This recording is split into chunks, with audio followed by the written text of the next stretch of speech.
Hey guys, welcome back to my channel. তো সফিন আনাটা video আপোনাক স্বাগতম জনাইছোঁ। তো সফিন এটা আপোনালোকৰ কাৰণে গুৰুত্বপূৰ্ণ খবৰ লৈ আহিছোঁ। তো আজি যেহেতু আপোনালোকৰ অসমৰ যি SIৰ ফাইনেল মানে ভোটাৰ লিষ্ট আছিল সেই ভোটাৰ লিষ্টখন প্ৰকাশ কৰিছে। সেই ভোটাৰ লিষ্টৰ পৰা বহুতো মানুহৰ নাম কৰ্তন হৈছে। আমাৰ গাঁৱৰো বহুত মানুহৰ নাম কৰ্তন হৈছে। প্ৰথম লিষ্টত মানুহৰবিলাক নাম ঠিকেই আছিলে, কিন্তু এই যিটো ফাইনেল লিষ্ট ওলাইছে সেই লিষ্টত বহুত মানুহৰ নাম কৰ্তন হৈছে।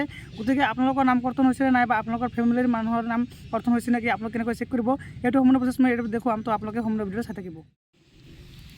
তো সফিন আপোনালোকৰ যি SIৰ ফাইনেল ভোটাৰ লিষ্ট আছিল সেই ভোটাৰ লিষ্টখন আপোনালোকে অনলাইনৰ পৰা ডাউনলোড কৰাৰ কাৰণে আপোনালোকে কম্পিউটাৰ বা মোবাইল স্ক্ৰীনৰ যিকোনো এটা ব্ৰাউজাৰ অন কৰিব। অন কৰাৰ পিছত আপোনালোকে চাৰ্চ কৰি দিব NBSP বুলি চাৰ্চ কৰি দিব। আপোনালোকে দেখা পাইছে NBSP বোৰ্ড ৱেবছাইট বুলি চাৰ্চ কৰি দিব। চাৰ্চ কৰি দিয়াৰ পিছত সফিন আপোনালোকৰ মাজত এনেকুৱা ইণ্টাৰফেচ আহিব, দেখা পাইছে ভোটাৰ্ছ, আপোনালোকে দেখা পাইছে voters.ec.gov.in এইটো অপশ্যন আহি যাব। আহি যোৱাৰ পিছত সফিন আপোনালোকে কি কৰিব, প্ৰথমতে কৈছে ভোটাৰ্ছ এইটো অপশ্যন আপোনালোকে ক্লিক কৰি দিব। ক্লিক কৰি দিয়াৰ পিছত সফিন আপোনালোকৰ মাজত নেক্সট ইণ্টাৰফেচ ক্লিক হ'ব, আপোনালোকে ৱেইট কৰিব। দেখা পাইছে আপোনালোকৰ মানে এইটো অপশ্যন ক্লিক হ'ব, মানে ভোটাৰ পৰ্টেলৰ যিটো অফিচিয়েলি পৰ্টেল আছিল সেই পৰ্টেলটো আপোনালোকে খোল খাব। দেখা পাইছে ভোটাৰ ছাৰ্ভিচ পৰ্টেল, আপোনালোকৰ সেইটো মানে ইলেকশ্যন কমিশ্যন অফ ইণ্ডিয়াৰ যিটো মানে অফিচিয়েল ৱেবছাইট আছিলে ৱেবছাইটটো খোল খাব। খোল কৰাৰ পিছত আপোনালোকে দেখা পাইছে যাতে বহুকেইটা অপশ্যন আছে, দেখা পাইছে আপোনালোকে ইয়াৰ পৰা আপোনালোকে প্ৰথমে কি কৰিব, আপোনালোকে মোবাইলটো ডেস্কটপ কৰি ল'ব। কৰি লোৱাৰ পিছত সফিন আপোনালোকে কি কৰিব মই আপোনালোকক দেখাই দি আছোঁ। প্ৰথমতে আপোনালোকে কি হয়, আপোনালোকৰ একবাৰে যদি মোবাইলটো ডেস্কটপ কৰি লৈছে নহ'লে ৰাইট চাইডে দেখা পাব, ওপৰ ফালে দেখা আছে ছাৰ্ভিচৰ তলফালে দেখা আছে download electoral roll PDF and draft roll for status under SIR। আপোনালোকে এইটো অপশ্যন ক্লিক কৰি দিব। ক্লিক কৰি দিয়াৰ পিছত সফিন আপোনালোকৰ মাজত নেক্সট ইণ্টাৰফেচ খোল খাব। তাৰপিছত আপোনালোকে দেখা পাইছে ইয়াতে দেখা পাইছে ভোটাৰ ছাৰ্ভিচ পৰ্টেল, আপোনালোকে দেখা পাইছে ষ্টেট। প্ৰথমতে আপোনালোকৰ নিজৰ যি ষ্টেট আছিল আছাম সেইটো চিলেক্ট কৰিব। চিলেক্ট কৰাৰ পিছত সফিন আপোনালোকে দেখা পাইছে ইয়াৰ অফ ৰিভিশ্যন আপোনালোকে ইয়াতে 2026 চিলেক্ট কৰিব। কৰাৰ পিছত দেখা পাইছে ৰুল টাইপ আপোনালোকে দেখা পাইছে ইয়াতে ফাইনেল ড্ৰাফ্ট আৰু ড্ৰাফ্টটো আপোনালোকে নহ'ব, এইটো আগৰ যিটো ফাইনেল ৰুল এইটো আজি প্ৰকাশ কৰিছে, এইটো আপোনালোকে চিলেক্ট কৰিব। চিলেক্ট কৰাৰ পিছত দেখা পাইছে ডিষ্ট্ৰিক্ট, ইয়াৰ পৰা আপোনালোকৰ নিজৰ যি হোম ডিষ্ট্ৰিক্ট আছিল সেই হোম ডিষ্ট্ৰিক্টটো ইয়াৰ পৰা আপোনালোকে চিলেক্ট কৰি ল'ব। চিলেক্ট কৰাৰ পিছত সফিন আপোনালোকে দেখা পাইছে এছেম্বলি কনষ্টিটিউশ্যন এটা আপোনালোকে ক্লিক কৰিব। ক্লিক কৰাৰ পিছত সফিন আপোনালোকৰ যিটো এছেম্বলি কনষ্টিটিউশ্যন হয় সেইটো আপোনালোকে ইয়াৰ পৰা আপোনালোকে চিলেক্ট কৰিব। মোৰ যিটো পৰ্বতজোৰা হয় মই পৰ্বতজোৰা চিলেক্ট কৰি আছোঁ। পৰ্বতজোৰা চিলেক্ট কৰাৰ পিছত সফিন আপোনালোকে কি দেখা পাইছে এইটো লেংগুৱেজটো আপোনালোকৰ এছামিজ অট'মেটিকলি হৈ যাব। তাৰপিছত আপোনালোকে তলফালে স্কেন কৰিব। কৰাৰ পিছত সফিন যদি আপোনালোকৰ ভোটকেন্দ্ৰৰ নামটো মনত আছে তেনেহ'লে আপোনালোকে কি কৰিব, ইয়াতে চাৰ্চ কৰি দিলে আপোনালোকৰ আহি যাব। আৰু যদি আপোনালোকৰ ভোটকেন্দ্ৰৰ নামটো পাহৰি গৈছে বা আপোনাৰ মনত নাই তেনেহ'লে তলফালে স্কেন কৰিব, নেক্সট কৰিব। কৰাৰ পিছত আপোনালোকৰ গোটেই আপোনালোকৰ মানে LIC যিমান মানে ভোটকেন্দ্ৰ আছিল সকলোখিনি আহি যাব।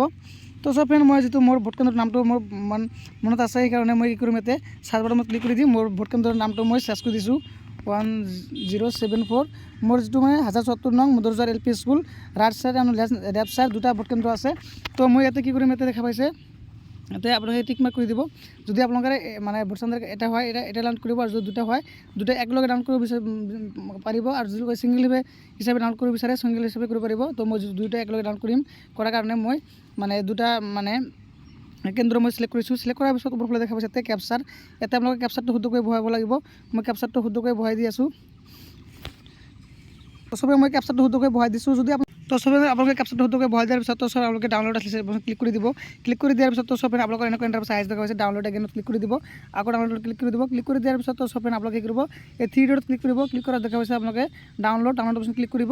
ক্লিক কৰাত দেখা পাইছে ইলেক্ট্ৰিক ৰোল মই ডাউনলোড কৰিছোঁ, দেখা পাইছে জাষ্ট নাও ডাউনলোড হৈছে এইটো, ইয়াতে ক্লিক কৰি দিব। ক্লিক কৰি দিয়াৰ পিছত সবে আপোনালোকে দেখা পাইছে ভোটাৰ তালিকা 2026 S03 অসম আপোনালোকে দেখা পাইছে সংশোধন বছৰ 2026, ভিত্তি তাৰিখ 1 মাৰ্চ 2026 আৰু আপোনালোকৰ প্ৰকাশনৰ তাৰিখ হ'ল 10 তাৰিখ 2 মাহ 2026। তো এতিয়া আপোনালোকে তলফালে স্কেন কৰিব। কৰাৰ পিছত সফিন ইয়াতে আপোনালোকে দেখা পাব আপোনালোকৰ ভোটকেন্দ্ৰৰ নামটো আহি যাব, আপোনালোকৰ সকলোখিনি লিষ্ট ইয়াতে আহি যাব।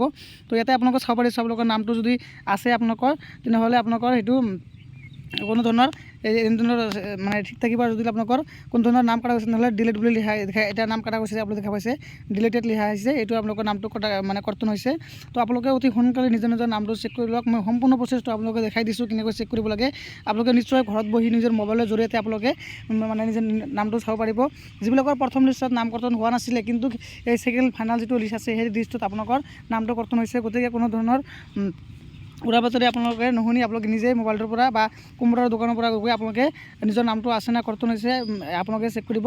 তো আপোনালোকে মানে ষ্টেপ বাই ষ্টেপ ফুল প্ৰচেছটো মই আপোনালোক দেখাই দিছোঁ কেনেকৈ চেক কৰিব লাগে।